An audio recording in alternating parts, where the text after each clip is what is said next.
Welcome to the Science and Spirituality Podcast, where we dive deep into universal spiritual principles and ground them in modern science.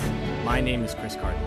And my name is Kevin Carden. And we are committed to simplifying the spiritual side of success for you with easy to understand scientific research so you could walk away with practical tools to create radical transformations in your life. Let's get started.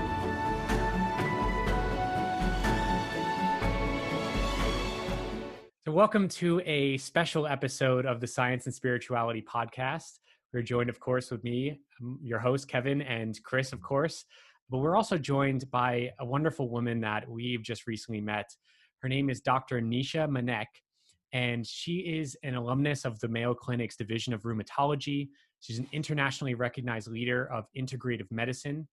And a bit of her bio is that she's in her commitment to and dedication to innovative approaches to health and wellness, she seeks to synthesize and unify her work as a physician and a scientist with spiritual inquiry and practice, which I think is just perfect for the topics that we have and cover on this podcast. Just it's such a beautiful combination of science and spirit, and I think we're very resonant on that level. And so to continue, so Nisha says in her bio, related to the subject of consciousness and healing, Nisha has moderated His Holiness the 14th Dalai Lama's visit to Mayo Clinic in 2008, which is awesome. She's a fellow of the American College of Physicians and the Royal College of Physicians of the United Kingdom. And it's just awesome to have you on this podcast, Nisha, and I'm looking forward to having more of a conversation, hearing more about your work, diving into your book, Science and Spirit. So so much we want to cover, so let's dive into it. So first off, again, welcome, and we're so happy that you're here. Hey, Kevin and Christopher, thank you for having me. I'm really glad. Thank you. You're welcome. Absolutely. So I want to start off this podcast with just a question, because I'm very curious about, you're a well-respected physician and a doctor in rheumatology. And Chris and I listened to some of your work, like some other podcasts, like you go into your work as a rheumatologist. I'm just curious. I want to start off here is, when did you start bridging this gap between science and spirit? What sparked that interest? Like, what was the story? What was the event that happened? How did you get into it? Because I know there are so many people that look more towards science and trying to like figure out like just the makeup of life, let alone their health. But just what drew you into spirit, and what was that story like? I'm curious to know about that. Right. So my life is very punctuated. I'm very scientific in my thinking. And to me, science is really a window into understanding reality, understanding nature, and a pursuit of truth. Okay, so in that science, I chose medicine because it's sort of the closest, the human body, the human wellness, about thriving in this world. So here we are in medicine, where we have great advances in pharmaceuticals, we're living longer, and yet there is a disconnect that, we have all this amazing developments, but when it comes to individual patients, it doesn't always equate to thriving. There's lots of issues such as cost, side effects. We hear about those things. So medicine has descended into a mechanistic paradigm. We fix A, we fix B, and we hope C will happen. And it doesn't work like that. And so there was this push against the boundaries in myself. I knew that there's got to be more. And in that search, I was led to this whole notion of energy systems and subtle energies that the body has. But we don't know what the character of these subtle energies are, okay? They're very, very tangible if you do Qigong and things like that, but I wanted to know, what are they specifically? And it was in that inquiry to really bring a more physical science notion to subtle energies to my colleagues. Now, I'll tell you, if you go to medical textbooks, they don't have that. And in my anatomy classes, when I dissected the human body, there was no channel. There's nothing I can see. And in medicine, what you can see and measure is held to be real. So right away, we have a gap to bridge. And then we have the bigger gap of spirituality, which doesn't figure out at the bedside at all. Okay. But I really wanted to go to subtle energies first, which is very, very urgent to me. And also, we know that in rheumatology, there are chronic diseases, there are arthritis, chronic pain. And if you look at the national data in America, it's it's the patients that are leading the charge towards integrative medicine. It's Yes. them who are going there. It's not led Mhm. by me. I didn't say, let's go here and investigate turmeric and massage and acupuncture. No, it was the patients who said, we're going to take charge, empower ourselves, and going investigate. So a lot of money is being spent in all of these integrative modalities. And I really felt that subtle energies particularly deserve a really serious look. And so that's where my studies began. Mm. Energy, okay? Mhm. This whole notion of energy. And I don't mean calories. Okay? In Yeah. medicine, that's what we think about is what we eat. Yep. But that's not what, and so I went in with this very limited, calories consume and what you burn in exercise. And that's really where we come to in energy in medicine. But Mm. there's much, much more, obviously. Yeah, it's Yeah, like I mean, the invisible part of mhm. this Yeah. equation, which to many scientists is just like, well, we can't measure it, so well, it's not real. At Yeah. least in biomedicine, that's true. We Yeah. give lip service to it. We call it the biofield, Mm. and it stopped there. There's Mhm. now a lot of work in acupuncture in randomized controlled trials, which is really the way we investigate any intervention to say, is it beneficial or not? Mhm. But itself is fraught with many, many things. Acupuncture is very complex. It's not giving you aspirin. Aspirin is one molecule. Yep. Yeah. Acupuncture is complex. Yeah. Yeah, it's acupuncture as a system is not cookie cutter. Like you can have a bunch of different patients come in and different practitioners will see a different pattern in them and treat them differently, even if Yeah. they come to the same pattern. And it's Yeah. like actually one thing that we learn in the very beginning of Chinese medicine school is that you can't separate the disease from the person. Like it all wraps Hmm. up into how they live their life, what they're thinking about, all of that stuff. And I feel like that's kind of missed right now in Western medicine, where we look at diseases as very cookie cutter and we don't take into account the person. So, Christopher, you bring to this notion about segments. We have Mm-hmm. fragmented even the human body into systems, into silos. And so we treat the toe differently from the gut, differently from the brain, differently from all. And we know that that is incorrect. So far, again, it comes down to the mechanistic. And so if you have a broken bone or appendicitis, no problem. We do need to fix that. But in the greater majority of bread and butter illnesses, we're not making headway.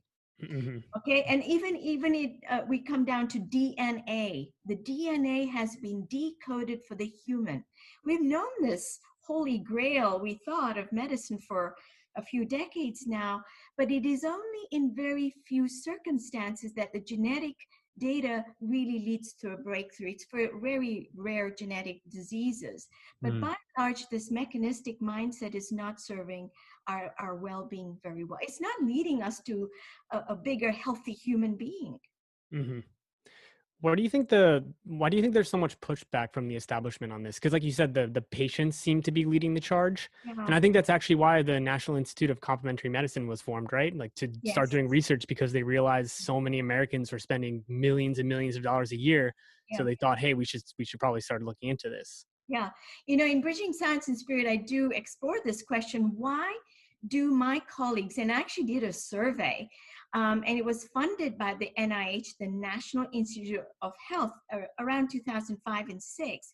And I had access to the data, and I looked at my colleagues, and we surveyed them as to their attitudes to complementary and integrative modalities. And there were 6 of them: nutraceuticals, massage, and energy medicine was one of the categories. And how we defined it was Reiki. Okay, Mm-hmm. Reiki and therapeutic touch, that sort of thing.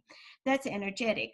And it was really interesting. First of all, the good news here is that my colleagues in rheumatology actually think that integrative medicine serves the people with arthritis well. So they're not averse to prescribing, say, glucosamine. They might not believe in it, but they're okay for their patients to try it. But when we look down the 6 categories, so most of them, my colleagues say, over 50% of them will be saying, massage works, it does do something. Energy medicine was falling down, less than 10%. Why was this disconnect? And I think energy medicine may seem, not believable. And it almost seems Reiki. When you even say the word Reiki, it's Eastern, it's vague. And again, when doctors are educated, we really look to scientific journals. That's our source of information in conferences. Now, if you look at Reiki, there's very little in the medical Western literature to really define it properly, to go into subtle energy definitions properly. And when I was doing this research in subtle energies, I had to go to Chinese medical literature when I could get my hands on it. So again, you have to have really a passionate, I'm going to find out about it. So most doctors, we're not educated. We don't have a ready definition. And the journals we're reading do not have these ready, journal articles educating us. Now, in 2010, I was surprised, and I mentioned this in my book, Bridging Science and Spirit. New England Journal of Medicine is one of the best journals out there. We measure the impact factor, which is how popular a journal is in terms of references and how much original science it publishes. And New England Journal in 2010 did something very interesting. It was on the front cover. And it talked about Tai Chi as a treatment for fibromyalgia. Right away, 2 things of interest to me: Tai Chi, energy medicine, and fibromyalgia, which is rheumatic. And they published this in New England Journal. And I was very keen. Why did the New England Journal publish this? Which, by the way, this simple trial, and we can get into the mechanisms of the trial itself, but I was particularly interested in what the mechanism that the authors offered, why Tai Chi was so beneficial. And, they only said one thing in that journal article, and it was moving Chi. What is Chi? What was moving? What was stuck? Why? Okay. But here's the thing. I respect New England Journal of Medicine because they made an important decision. They broke their own bounds of just pharmaceuticals and cause and effect and went here and said, there's something to this, because this trial blew out every chemical that we have known so far.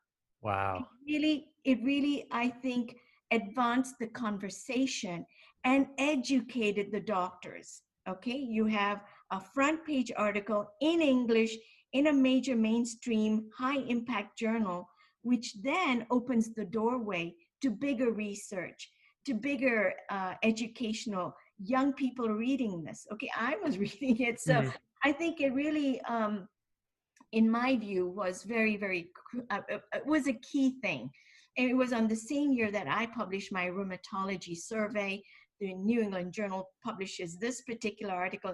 It appears in Bridging Science and Spirit. It's amazing. Yeah. I think it was amazing. Yeah. And I'm fascinated to know your take on this, Nisha, because as you're talking about like how a lot of these scientific studies and what most of your colleagues are maybe not in your field, because like you did that survey and there are people that are open to this energy medicine and more of the subtle energies.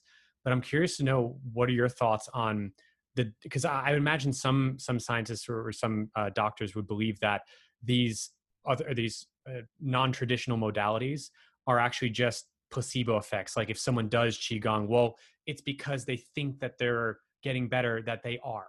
Like, but based on what you just shared with that study, it sounds like it blows out of the water the placebo effect. So like, absolutely. tell a bit more about that. So, this whole, it's very easy to sweep integrative care under the rug of placebo effect. But we can't do that anymore. And I'll tell you, when you look at the pharmaceutical industry, um, the placebo effect in the 1980s when we came with the RCTs, or randomized controlled trial design, was, 0 to 5, 10%. Now it's of the order of 70 upwards.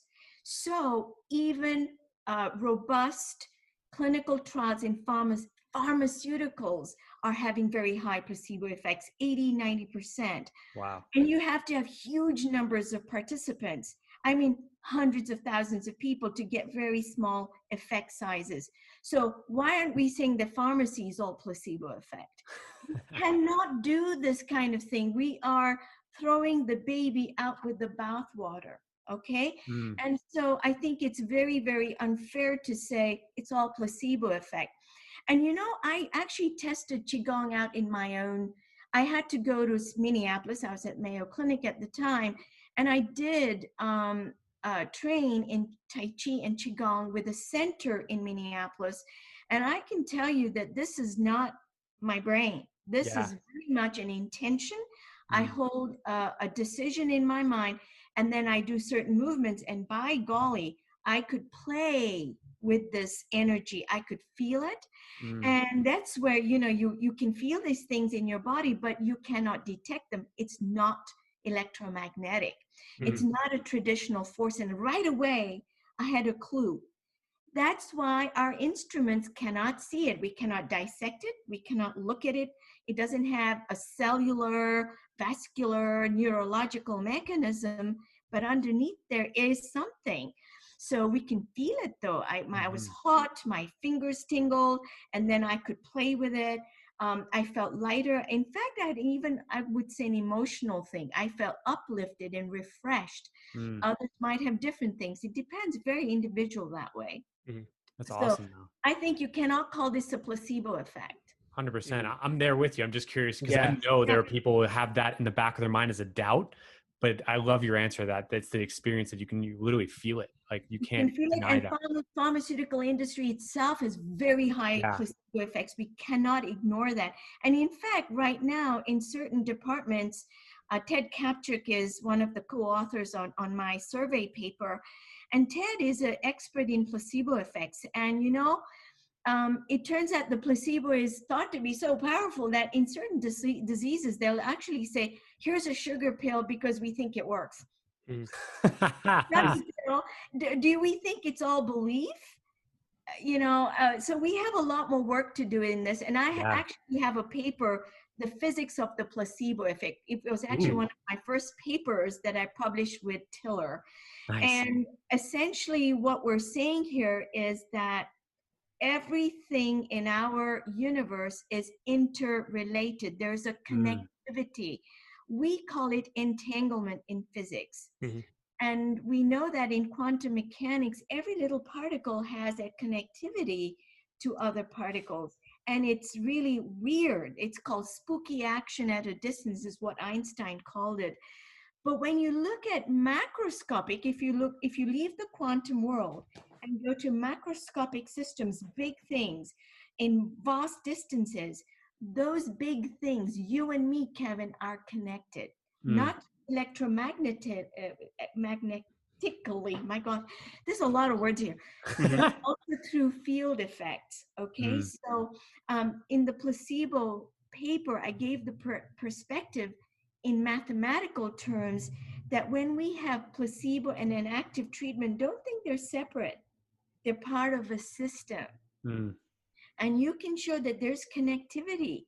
Now we're going into real weird stuff, okay? But it is true. And so what we think of reality and separate notions of physician, patient, treatment, and placebo being separate is no longer true. It's no longer true. Just a quick side note, Ted Kapchuk, is he the Web That Has No Weaver author? Or Spark in the Machine? Right. Yeah, he's at one of them. Yeah. Okay, cool. Yeah, he that was like one of the suggested readings for like beginning acupuncture students. It was a really good book. Yeah. Right. So Ted was the co-author on my paper, and so and he actually gives sugar dummy pills to people with, say, irritable bowel syndrome, where we do not have any good treatment. And to really tell the patient up front that we don't have an answer here, but placebos work just as well Mm. as any pharmaceutical, so why don't we try this? And I Yeah. think that's honesty. It's Yeah. integrity in medicine. Yeah. Well, I think that's important for the future of medicine too, is getting the patients more involved in their own healing process. Oh, yes. Because I feel like for the longest time, there's been this like paradigm in medicine that when you go to a doctor, like they know your body better than you. And we Hmm. kind of have lost touch with feeling our own bodies and feeling what might be good for us or might be bad for us, because we've given that agency away. And I feel Yes. like when we take back that agency and get more involved in our health, we're going to actually start seeing better outcomes. Oh, absolutely. And you bring to this notion, and I also write about it, this thing about information medicine. Mm. And I gave a case report of a patient I had in Mayo Clinic who he has a rare form of arthritis and did very poorly with the best conventional care had to offer. I mean, you're talking hundreds of thousands of dollars of medicines and imaging and surgeries and rehabilitation, pain medications, you name it. He didn't do well. And so this is where he contacted me, and it was a partnership. You had to go to his history and ask him Mm-hmm. what gives meaning and what is a good outcome, and not just throw the kitchen sink, but really back up here a bit. Nothing's worked.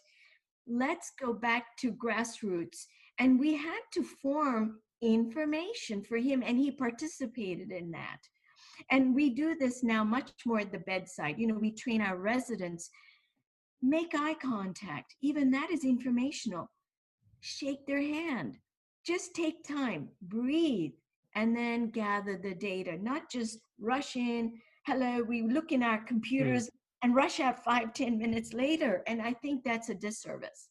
Yep. So this relationship to really engage the patient and all of them, from their physical, the mental, their emotional, and that I also go into the spiritual levels. Absolutely, I do.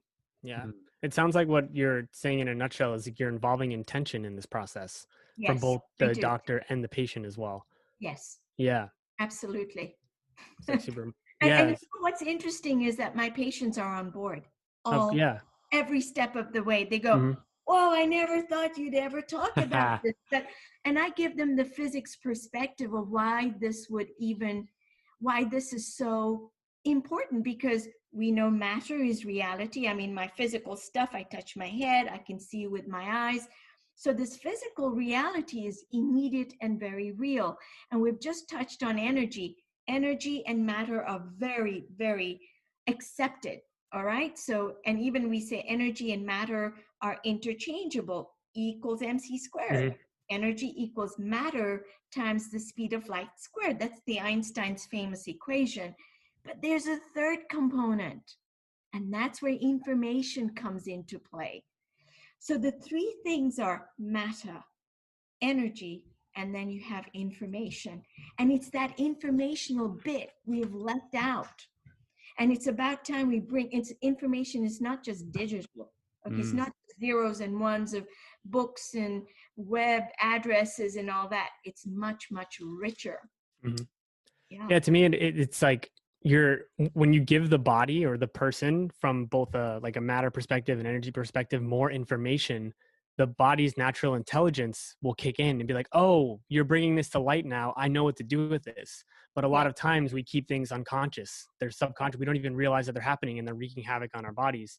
This could be from something that happened in our childhood or even something that happened a year ago Yeah. where it like dysregulated our nervous system for some reason. So, Yeah. yeah. Bingo. Christopher, bingo. And I'm very glad you said that. Mm. So what drives us in health is unconscious patterns. Mhm. And we're not aware of that in medicine currently. We do not ask about that. Okay. And yet we know, say in fibromyalgia, I've mentioned this. I can tell you that it is in a large part an emotional, psychological thing in many of these young patients, in young women, that they have had something happen. It's been buried, but you have to have the safety for them to go there and explore. And I can tell you, they come up with the answers and clues themselves. Now your awareness shines on it. You have a chance. Mm-hmm. Have a chance. Yeah. And then you bring up such a great point too with the safety piece.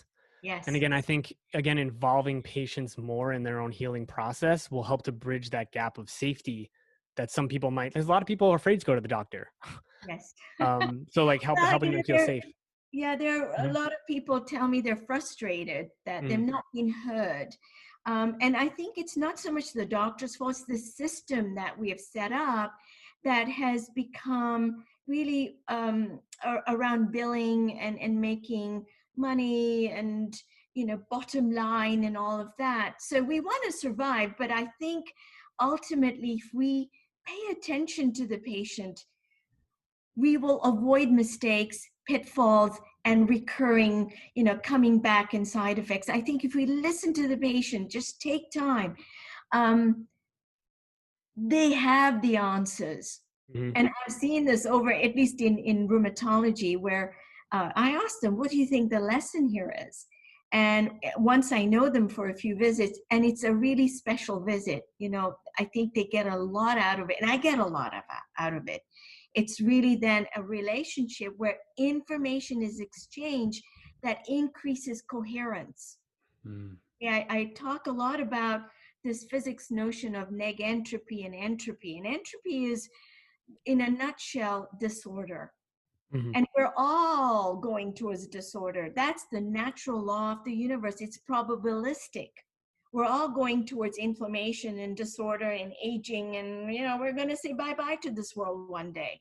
So how we go to kicking and screaming or healthily with all our Mhm. senses and intact, with our memories intact. So I think this entropy is the natural law of the world. That's actually thermodynamics, which I talk about quite a lot in Bridging Science and Spirit. Mhm. And people go, what? It's so boring. No, it doesn't have to be. And it's not that complicated. Once we get to know some of the pieces, the concepts, then you can go, oh, okay, I get this. This is not Mhm. so hard. Yeah. That's great. What do you think the biggest piece is, like holding, I guess, m- like Western medicine back right now from getting closer and closer to all of the stuff that we talk about? Like, do you think that the education needs to change? Um, It is changing slowly. There are many centers of integrative medicine around the United States and around the world. And so big centers, UCSF, UCLA, UCSD. So this is the UC system, Harvard, University of Arizona, which is where I got my integrative medicine fellowship. And I think certainly Mayo Clinic in Rochester. So that part of integrative medicine is also showing up a lot in resident education. But I still think that the piece of information, this piece of what is meaningful in a person's life, this piece of spirituality has still to show up. We're mhm. still mechanistic, okay? Mhm. And I'll tell you, a lot of times when I give turmeric and we'll do fish oil, we do the body stuff, how much, how many capsules, how much milligrams. You see, we're still in this uh, dose response relationship, very mechanistic in our mind. It's okay, but I still think that we have to go into what gives meaning to your life. And when I say meaning, what is really primal to you in your heart of hearts, which really drives every day for you to breathe and be here. And that's always something bigger than yourself. Mm. Something that's Martin Seligman's definition of meaning. And Tiller often used to tell me, don't dump things that your subconscious gives you, because more you pay attention, you increase your conscious bandwidth, you're going to capture details. And that's what happened with, I talk about in pillar number 7, what does this mean? This whole notion of intention in your life, this conscious bandwidth in your life. And for me, it came with this shocking, I would say, shocking thing about consciousness beyond the brain and consciousness in objects. I mean, I Mm. thought, a doctor's going to write about consciousness in objects. I mean, how weird can you get? Mhm. But it was very true. Mm. And this is where I bridged the gap between science of intention, which affects an object, which is now activated above equilibrium. It's active. It may look the same to you in dimensions. It looks the same, but it isn't the same. It is holding information. And that information can change you. Mm-hmm. It is changing you. It's building you. And I gave the example of the relics, and now we're really getting weird. So I will stop there for a moment, okay? Mm-hmm. No, I don't want to lose your listeners, but I will say that intention is such a powerful force. Mm. Your thoughts are beyond powerful. And Mm-hmm. once you know that, and I'll tell you, billions of people around the globe have no notion of this. Yeah. They're ignorant of this, robotic, going about their days. Yep. But this is a reset system. This pandemic has given us a vacuum where we are retreated indoors. We're not going out to work. We're not stuck in traffic. We are spending times with ourselves. Either you go to Netflix or you're going to understand your mind. Yes. Mm-hmm. Yeah, this is actually something that, because Kevin and I both have the same mentor, Mary Morrissey. Like, she's taught us a lot about, getting to know ourselves and this deeper, I guess, Yeah. arena of life. And like one of the first things you learn with her is this notion that everything is created twice. And Mhm. then she goes on and says, everyone knows this, but they don't know the power of knowing it. Like when you actually understand that everything that you see in front of you was first a thought in someone's head, then you can start using that power to help you. And I think that's why, and Kev, maybe you can speak a little bit about this, why having like life coaches too is super important, because it all ties together with this information and helping people work better with their own intentions. Yes. Yes. Mm-hmm. And Nisha, it goes along with also like what we've learned a lot from Mary Morrissey, and I've been studying with her for 7 years, that the fundamental question you ask yourself is, what would I love? Yes. You go to, it's the intention. It's like, what is your desire? What really matters to you is just what you were talking about. But I want to back up just a bit, and right where you were saying, like, I don't want to go on because I don't want to lose your listeners.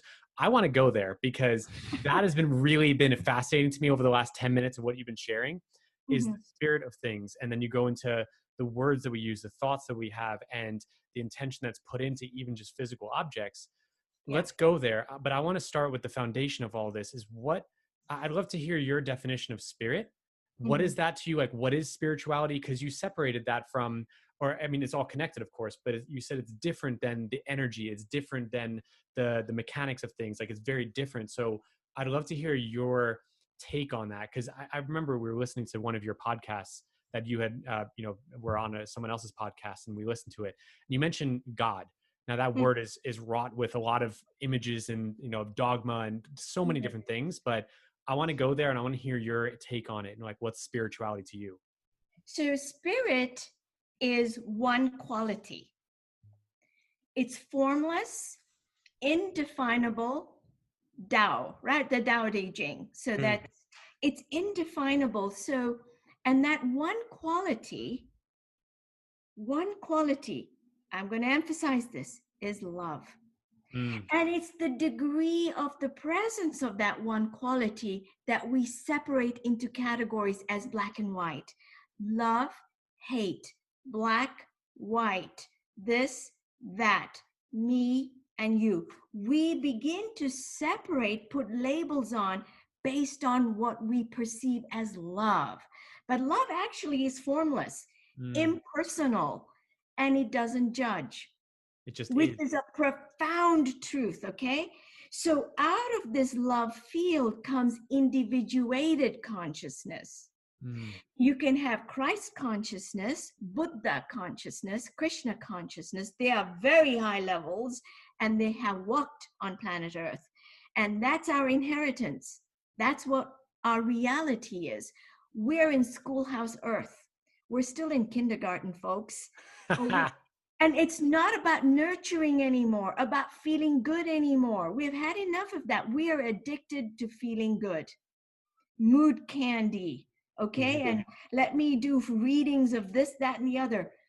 We have to leave that behind and march forward to understand our own blockages to the essence of that which we are, which is love. So once you release those blockages, those belief patterns, and they drop away. And that does take contemplation and meditation. That's why the mystics say, do those things. Okay, you Yes. do that work. It's not about feeling good. Oh, I'm going to be mindful and I'll feel good and then all this. Fine if that's for a while, but then you will graduate, and then you can speed along your way to become the Christ that you are. And that's what Tiller's science does for us, and that's why it's revolutionary. Because for once, he said, intention is my tool of my consciousness. And my consciousness is spirit. It's not separate. So my tool, I'm going to hone it to such a fine diamond that when I hold a single thought, I know I'm going to test it in the lab, whether it can change something out there, material thing, water, enzymes. Now we're getting practical, okay? And Jesus has said, verily, verily, I say unto you, I have done these deeds and you can do greater deeds than these. So what's stopping us? Why are we groveling on the floor here? Here's the other fact. I want your listeners to get this. Abundance is with us at every point, because what Tiller has shown is that there's an interrelated things with everything in the universe, and that emptiness is not empty at all. There's a plenum. Plenum means it's like filled with potentiality, and your intention touches it, and that your pinky has more energy than all of the cosmos right now, of 15 billion light years. And even His Holiness has a book with the front cover title, The Universe in a Single Atom.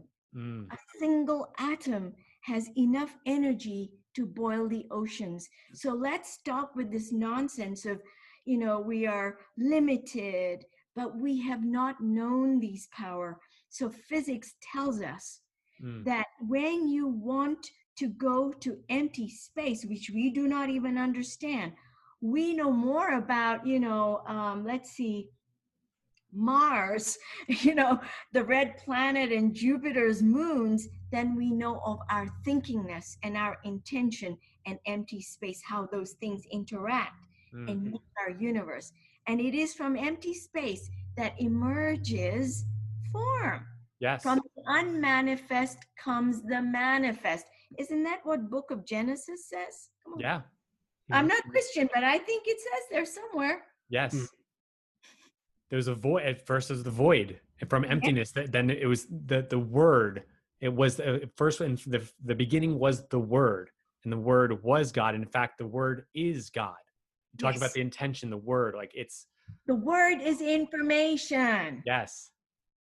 It is just written in an ancient language. The word was God and word is God, but you are God. Yep. You are the creator.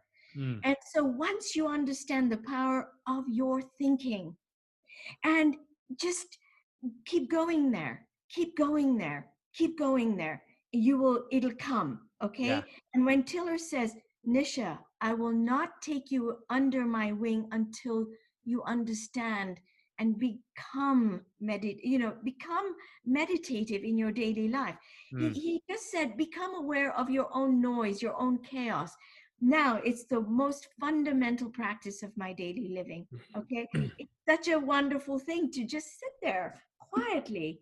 Even as I came to Kevin, Carton, and Christopher, literally I sat for 10 minutes and said, whatever comes, may it be a gift to the listener. That intention is put there. Okay. So there's meaning to that, being this radio show, to serve the highest good in the best way I can, as I understand it, the truth as I understand it. It's beautiful. And I want to just highlight something of what you just shared, which everything you shared resonated so much. I got chills as I was listening to it. Yeah. Is particularly that we must graduate from just the feel good about this, because there's one level of understanding this, that our thoughts have power. And often I heard it said that there's different levels of awareness. one of the phases being the by me phase, where we're seeing ourselves as a co-creator, but we're just trying to get things, trying to improve our life and all that. But going even beyond that, then it goes into what's called the through me phase. I've heard it described as where you are a conduit, a channel for this life force, this energy, and that comes through your word, comes through your intention. But Mm-hmm. it's not about feeling good, because, as I imagine this is where you're going with that, is that there is a lot we need to unlearn and then walk through, because we have a lot of unlearning to do, things that are really not who we are. And it's Yes, painful to go through. But once we go through those things, then we really come into more of a conscious connection with yes, that truth of our being, like you were sharing. And yes. that's where our inheritance is, like you said. That's beautiful. Oh, you know, and it doesn't have to be painful. Just the very idea of just sitting with your thoughts for a few minutes, and then you can have many tools. There's so many apps, and so Yeah. you begin there, and I can tell you, it becomes effortless. Yes. Something, and it shifts. You know, it's like inexplicable. You wake up one day, and you know this calorie or this thing or this addiction doesn't serve you anymore, Mm. Yeah. and there's no effort or chemicals required. You've graduated, and it happens non-linearly. Okay. Mm. Mhm. Whoa. Yep. Like a click, and you are bigger, and you have now tapped into the field. I can tell you many examples of where people know they already knew this truth, they Mm. just didn't know how to get there. But there are many tools. There's 10,000 ways home. Mm. Okay, and science is a way home. Mm. I Yes. used to complain to Tiller that I don't think science can ever get to consciousness and all this. And he says, and he was very patient with me, very patient with me. And he took off his glasses and leaned forward, and he just sort of gently shook his glasses at me and said, but science is a way to self-knowledge. Mm. Because when you ask the right questions and you have integrity, why not? You can go home. And in his science, you will go home. Mhm. And I talk about discernment in my book, this very important practical way of knowing that level of truth, you know, the level of love. Mm. And Tiller science is really of the heart. It's really of the heart. This man who doesn't know so many people that he serves unconditionally. You know, that's what we call information medicine. He puts himself there and says, I want to help humankind. I Mm. was put on earth to do that. And I am going to do that. It's not about editors and journals and funding and all that. Fine if it comes, and fine if it doesn't. Mhm. So it was a big lesson to me. You know, I would get very impatient and, well, I feel like but there's also a maturity that happens, Mm. you know, and I think it's in that surrender to the process, that like surrendering the outcome and just like enjoying the process, or just going through the process, that actually oh helps you get yes, farther. Yeah. yes, no, and it's a real beautiful thing. You are a discoverer of your own self. Hmm. Okay, what better thing is there? Your own citizen scientist, getting familiar intimately with your own self, your own Mm. likes and dislikes, your own patterns, and now that you've shed awareness on it, you can let go. Mm. Hmm. That is the surrender part. Yes. Yeah, that's beautiful. And that's actually brings me back to my, like when I first got into this whole journey of not only personal, but then spiritual development, was Yes. Mary's encouragement for really for all of her students, all of her clients, is do an experiment with your life. I Yes. love that idea, because I was, came from science, a background in science. And I was like, okay, yeah, I'll do this. I'll Hmm. try it out, test this out, have a hypothesis. Like, well, we'll see. Let's test Yeah. this out. Yeah. And you know, the Buddha himself has said, do not believe me out of faith. Test it, experiment Yes. in your life. This is really important. And for me, intention is very real. I mean, I have 50 intentions right now. I write them out. I respectfully or humbly request the divine assistance, and I will write, okay? And thy will be done, which is the Lord's Prayer. That Yes. it isn't about me, but I humbly ask, I humbly lay it at your feet. Mm. And so there is a real invocation and link Mm. every time.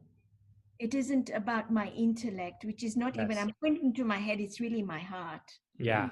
Go there and really go and enliven it and write it out. So I teach my patients at the bedside, okay, what worries you? What are the fears you have? And once you have the safety at the bedside to talk like that, they will open up and they will tell. And even in just in that dialogue, they begin to realize that this is meaningless. Yeah. This is not even important. Then we go, what do you love? Mm-hmm. What is, and they'll sit up straighter in their beds, it's really Yeah. to see Yeah. that. And so now we're connecting, and that information itself helps them. Okay. They're always in charge. Mm-hmm. And um and so they discover that within themselves in that exchange. It wasn't about me. It's giving them the space to and encourage them with my questions to go there, and to give them the time, Mm. to give it the time. And I think, Christopher, you'll notice that a lot in your acupuncture practices. Uh, things are always interrelated. What are the patterns in the subconscious mind? Where do you think they came from? And Yeah. sometimes you say, you've held on to this for 20 years. So it obviously you think serves you well. How does it serve you? Mm-hmm. But doctor, it's giving me pain. How do you think it's serving me? But I said, well, then what's the pain serving you? Where does the juice come in? And so you get honest about the patterns and just go there, look at it, and then they come away with pieces that they work on. But it's their discovery. We're Yeah. both like archaeologists. We dust it off and look at it. Yeah. It's bringing in that awareness piece, because Yes. you can be talking to a patient and you'll bring their pain up in that way, and Yeah. you'll see a light bulb go off and they're like, oh, I never thought about it that way. Yes. Well, And nobody's asked me about it like yeah, no one's asked me that. it And, that that- way. and in this way, we're each other's coach. Hmm. You Yeah. we're talking about coaching, and I Hmm. think it's a real curiosity Yes. to go there and dust things off and just look at it impartially. Impersonally. There's no judgment. You're just simply saying, how did this serve you, Mm. Hmm. and how does this serve you now? How can we release this pattern? Do you ever have patients that are just completely they don't want to go there, or they're not having it? Like, is Yes. there? Yeah. Yes. And then we don't go there. Hmm. They have to be absolutely, ready. And I do invite them. And many times I know who are completely ready. Hmm. But sometimes, yeah, and that's okay. Then I do respect conventional care. I never leave it. That means I do this thing I call doing all levels. So I pay attention to the physical. And if I need to use pharmaceuticals, absolutely. I'm not going to deny that. Hmm. But I do give them Tai Chi and Qigong practices and breathing. I give them intention. I say, just think about even the moment you got up today, what was the intention? And they've never thought about those things, but I planted. And then we'll give them the opening to, do you go to church? What gives meaning in this Hmm. spiritual way? Oh, I never believe in God, so, and we say, okay, and that's all right. Mm. Yeah. Yeah. Because the conditions for love always exist anywhere. You may not in the prison, in the camps, in me, in my bathroom, in Tiller's physics lab. The conditions for love exist, omnipresent, Hmm. omnipotent. When I say those words, they have great meaning for me now. Mm. Okay. Mm. Omniscient. So Yeah. Yeah. And I think Awesome. what you mentioned too before about just looking at all avenues to help someone, I think yes, that's a big thing that I'm hoping gets more and more popular, because I don't want people to see acupuncture and these energy modalities as alternative. I want them to be complementary, yes, so integrative. So yeah, they exactly. integrate with, so we're not denying the doctor Hmm. whatever they want to do, but it works hand in hand. And I'll tell you, it does have better outcomes. Mm. And so, in pillar number 5, no, pillar number 6 of my bridge, information medicine, where I go into this gentleman's case where he has this rare arthritis and he wasn't doing well. And we wrote an intention statement. We created information that we imprinted for a device. It was personalized to him. That's personalized medicine. I Mhm. didn't use genetic analysis. I didn't need chemistry by then, and I certainly I didn't need X-rays, but I needed his information. What, I call him Mark, what gives meaning to you? And he says, I just he wanted to let go of the fear of the unknown. He's a lawyer, and things are going badly by now. I Mhm. mean, he was going to his office, couldn't use his elbow or his knees, had dropped gym memberships, couldn't walk his dogs. I mean, these are very real consequences of poor health. And so we went to alleviating the emotional burdens. We actually wrote that down in his intention statement. And those are the first things. It was inside out healing. It wasn't outside in where I correct things in just the atom molecules of the body, but there was an inner and outer. So, and we could tell in his language when we would have a phone call with him, Tiller and I, and he says, I feel more optimistic. And then the physical pain, it went, and it was very interesting. I would follow up with him with questionnaires. It was very standard rheumatology, fill out the questionnaire, send it back to me, and I got this record over 12, 13, 14 years now. And he said, doctor, my pain just went away. I said, excuse, wait, just a moment here. What do you mean it went away? He says, well, I said, are you on biologics? Are you back on steroids? What happened? He says, no. And Tiller and I knew that it'll be a nonlinear, it'll be a jump. Something rearranges in the physical, and it's the weakest link.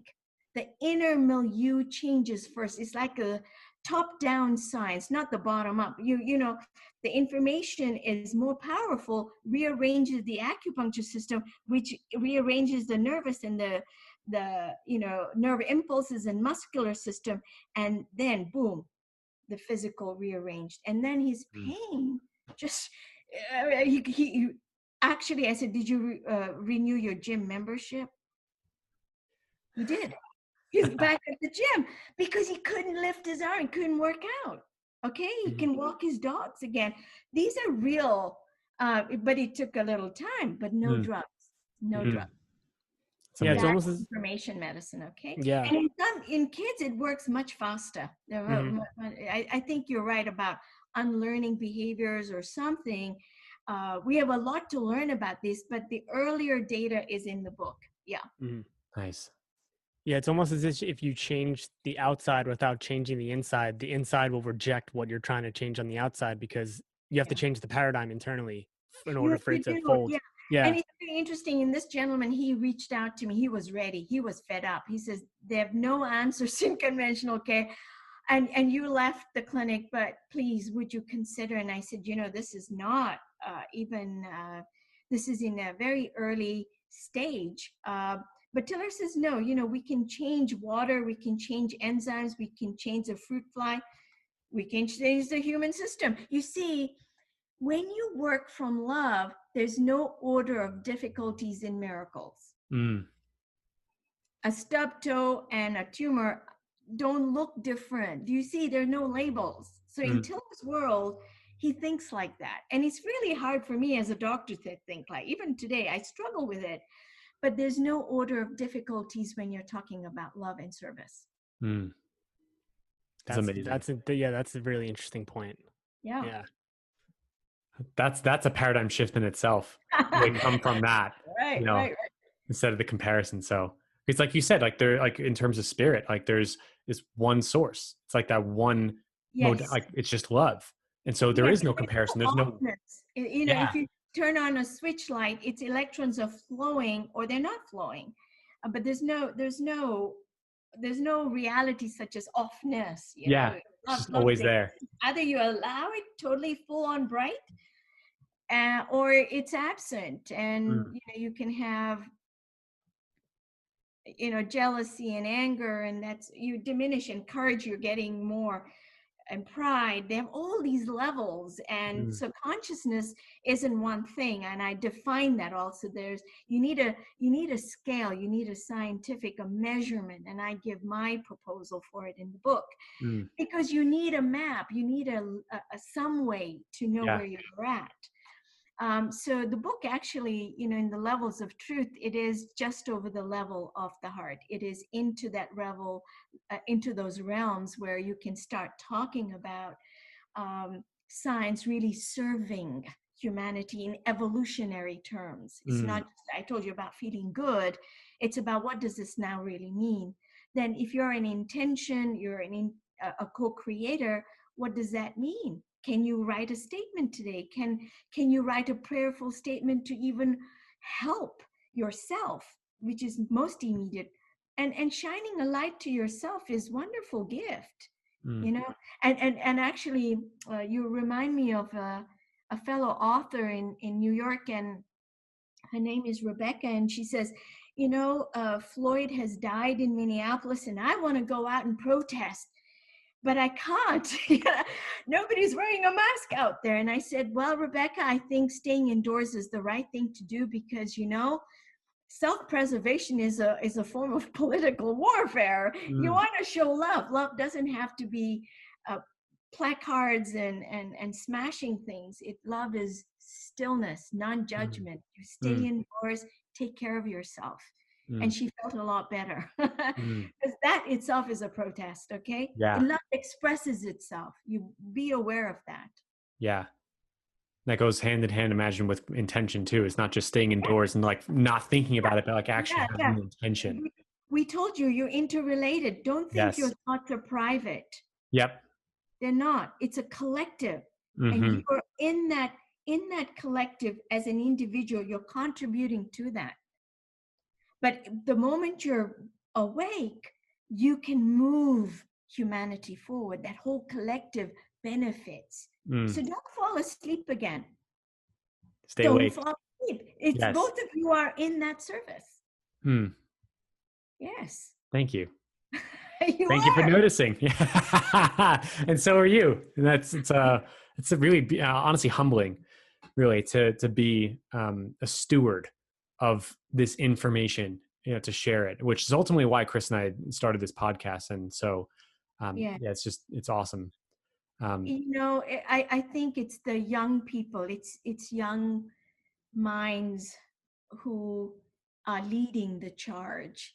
The children shall be our teachers. And so I think my hat's off to you. It takes courage, it takes energy, it takes an open mind, and you just march forward, And so what we have created together today uplifts all of humanity. Make no mistake about it. Make no mistake about it. This is a satsang. What we've just done is a sharing. We're not just chanting. I'm not saying just chant. All of these are tools, but what we have shared is tremendously powerful, because it is the truth. Yes. Okay, so we honor it. We honor ourselves, and in the highest good, we offer it to the universe. And as your listeners explore these ideas, I hope they activate them, because knowledge becomes dead facts. Yeah, we talk about that a lot on almost every one of our episodes. At the very end, we always say do something with this information, because if you just hear it, or if you just read books and you don't do anything, you're not moving that energy. You're not using the information. Yes. So create information in your life every day. And if you do not know how to start, just say, I love you. Okay, I love, or I, I am. Okay, just start there and become aware of your own inner movements. Pay attention, and do not be afraid of those monkeys in there. They have no power over you. Here's one thing. When I tell my patients about meditation, this is actually a very powerful idea.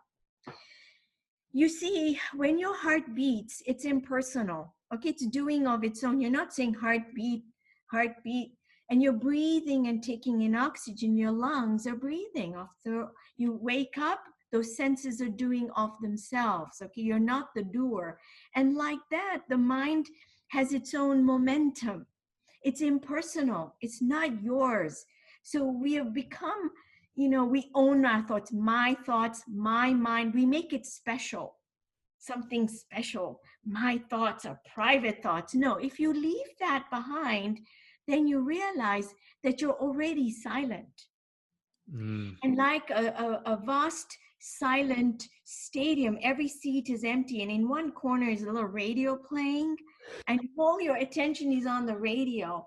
But once you realize that, you can let go of all of these floating things that come in and out. You just don't attach them. And once you know it's impersonal, it's not my mind, my special mind, because we worship the intellect and the mind. We give awards and grant money to the minds, like my special mind and my paper and my this and my that. And I think that whole notion of an impersonal mind loosened it. It was very beneficial for me. And I am easily sharing. You don't have to, nobody's going to steal anything. Give me a break. Just don't worry. The heart is beating, the lungs are breathing, your mind is doing what it's own. It's just leave it, but sit still and become an observer. And it'd be great, because once you become an astute observer, your consciousness will rise. And like a sea rising, all the corks float higher. What bigger gift can you give to your humankind? What bigger gift can you give to everyone? Because we're a human family. Okay, we're a human family. We're in this together. Homo universalis, not just Homo sapiens. We're Homo universalis. Yes, it's beautiful. I think that's a perfect way to bring this episode into a landing. I was actually going to ask, like, what if there's anything else that you can share? Like, I think that was beautiful, like perfectly summarized in like a little, bow wrapped and everything. It's just perfect. I think it's easy, bite-sized enough for people to take that, internalize it. And I encourage, I want to say this, you listening to this episode right now, I would encourage you to rewind just 5 minutes and listen to that again, what Dr. Nisha just said, because that is it. Like, that's the beginning place, and not only the beginning, but that's all throughout the entire journey as well. It's it. So I thank you so much for sharing that. And that was beautiful. Thank you. So with that said, where can people find you, Nisha? Because I'm sure that there's many people who are on this podcast, listening to this, want to go deeper with your information. I know you have a book, so tell us more about the book and where they can find you if they want to connect with you. Kevin, I just moved to Santa Cruz, California, and the pandemic started. So I'm like everyone. I'm writing my second book. Nice. And it explores the relationship of Dr. Tiller with the unseen. How does that play out, really? Because I would say the unseen colleagues help me with my science. And one day I said on a Thursday meeting, "What is this unseen you talk about?" And he did this. He put 3 fingers up and leaned forward and named them. This, and this. And I thought, what does that mean? I was so science. Okay, I told you I'm very linear. And so the second book is exploring, how does this relationship between the celestial and angelic realms play? How did it play in Tiller's life in science? Okay, it's very important to go there. And for me, because they're unknown to me. And so it's been great fun. So I'm in Santa Cruz writing the second book. And for readers, if they want to go to my website, nishamanekmd.com, they can. I have an email list. By the way, there is a gift on nishamanekmd.com. It's the relics of the Buddha, the paper that I did the science experiments. And His Holiness the Dalai Lama is aware of this paper. So it's a little scientific, but it's great fun, great pictures. So free, it's open access, so the readers or people who go there can download it. Excellent. And we'll put that in the episode description so that it's easy for people to just click and easy to find. So yes, perfect. Yes. All right. Awesome. So any final comments before we end the episode? for anyone, Chris. Kevin, keep on keeping on, okay? Thank you so much for coming on. I really appreciate it. Christopher, I wish you good luck with acupuncture. You're in a terrific space. Thank you. Wow, that's amazing. Awesome. All right. Thank you again, Nisha, for being on the podcast, and we'll talk soon. You bet. Bye-bye. And that's it for today. So thanks for tuning in, and we really hope you enjoyed listening to this episode as much as we enjoyed recording it. So any questions, any comments, just connect with us on Instagram. You could always DM us at Kevin Francis Carton and at Chris J. Carton. And also, if you feel guided to, the one thing we do ask is for you to please rate the podcast and leave us a review. This way we can reach more people and impact more lives with this amazing information. With that, we'll see you on the next episode.